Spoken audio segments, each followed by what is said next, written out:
សិទ្ធិស្រុកខ្មែររូបនេះប្រាប់គន្លឹះសម្ងាត់4យ៉ាងជួយឲ្យរកលុយបានច្រើនប្រៀបបានទៅនឹងការត្រង់ទឹកភ្លៀង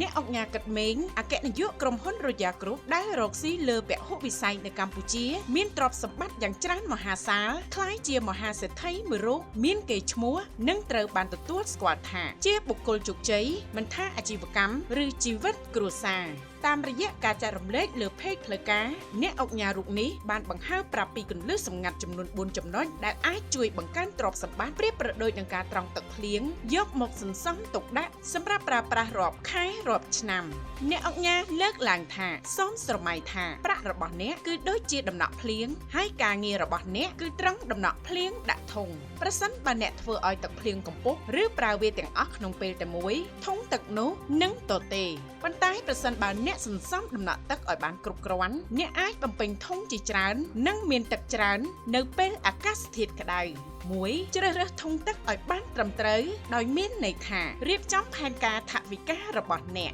2ឈប់ចាយវាយប្រាក់កាសខ្ជះខ្ជាយឬពុំចាំបាច់មានន័យថាយកចិត្តទុកដាក់លើចំណាយរបស់អ្នក3រក្សាធុងបន្ថែមសម្រាប់អាកាសធាតុក្តៅខ្លាំងមានន័យថាបង្កើតមូលនិធិសង្គ្រោះបន្ទាន់4ប្រើទឹកភ្លៀងដើម្បីបង្កើតទឹកបន្ថែមដោយមានន័យថាវិនិយោគមិនថាការសន្សំប្រាក់បន្តិចបន្តួចឬការវិនិយោគតិចតួចវានឹងធ្វើឲ្យប្រាក់អ្នកកើនឡើងទៅតាមពេលវេលាទង្វើតូចមួយជាប្រចាំថ្ងៃបែបនេះនឹងផ្ដល់លទ្ធផលគាប់ចិត្តដល់អ្នកនៅថ្ងៃអនាគតសូមចាប់ផ្ដើមសន្សំប្រាក់ទោះតិចតួចក្តីហើយឈប់ចាយវាយខ្ជះខ្ជាយអ្នកនឹងមើលឃើញឱកាសដែលធ្វើឲ្យអ្នកមានវឌ្ឍនភាពផ្នែកហិរញ្ញវត្ថុ